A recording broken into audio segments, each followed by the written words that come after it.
ચૂંટણી નજીક આવી ગઈ છે. લોકસભાની એક પછી એક ઉમેદવારો ફોર્મ ભરવા માંડ્યા છે. પરસોત્તમ રૂપાલાએ પણ ફોર્મ ભરી દીધું. ત્યાર પછી એવું લાગ્યું કે પરસોત્તમ રૂપાલાની વાણી વિલાસમાં ઘણો સુધાર થઈ ગયો છે. પણ કંઈક ને કંઈક આપણે એક કહેવત છે કે ચમત્કાર વગર નમસ્કાર ન થાય દોસ્તો. પરસોત્તમ રૂપાલાને જે રીતે ક્ષત્રિય સમાજે ચમત્કાર બતાવી દીધો, ત્યાર પછી પરસોત્તમ રૂપાલાએ કેટલી બધી વખત નમસ્કાર કર્યા છે.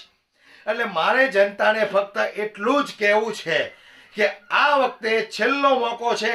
એટલું યાદ રાખી લેજો, તમારા બાળકોના ભવિષ્ય માટે તમારે સારો નેતા પસંદ કરવો એ તમારા હાથમાં છે. આવનારા સમયમાં તમારા બાળકો માટે સ્કૂલ, કોલેજ, યુનિવર્સિટી કોણ બનાવશે?